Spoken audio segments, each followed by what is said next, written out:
देखिए, जो पुलवामा का जो अटैक हुआ था वर्ष 2019 में, अगर तब से आप अब में देखें तो हालात में एक सी चेंज है।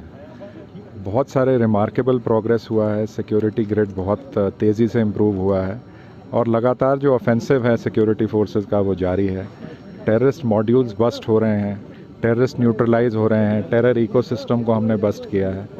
तो बहुत प्रोग्रेस हुआ है और जिस तरह के जो भी अटैक्स हैं उससे जो भी लेसन्स हमने लर्न किए थे, चाहे वो आरओपी को स्ट्रेंथन करने की, चाहे सीसीटीवी सर्वेलेंस के, चाहे traffic regulation, guarding of laterals, ये सारी चीज़ें जो हैं ऑन ग्राउंड इनको इम्प्लीमेंट किया गया है एंड वी आर श्योर कि अब उस तरह का अटैक हम लोग दोबारा नहीं होने देंगे। देखिए, modernisation of weaponry and modernisation of equipments and gadgets, ये लगातार हम लोग जो हमारे सीआरपीएफ में हेडक्वार्टर्स में हर जगह ये प्रयास रहता है कि जो लेटेस्ट वेपन्स हैं वो एक्वायर किए जाएं। तो अब AK-47 से नीचे हमारे पास कुछ नहीं है।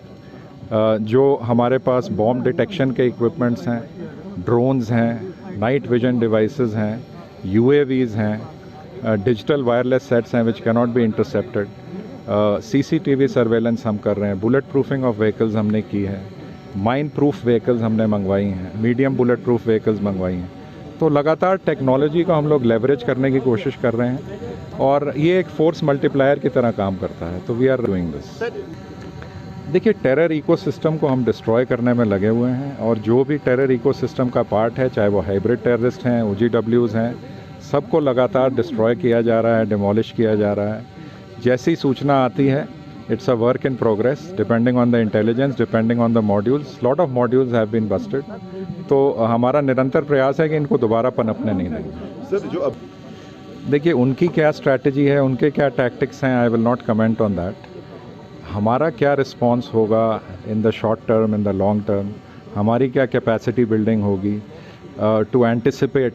जो इंटेलिजेंस एजेंसीज़ हैं वो भी लगातार काम करती हैं to anticipate any such modules or any such attacks that are being planned. So we are always on the job 24/7 and we are confident that we will not allow any such thing to happen.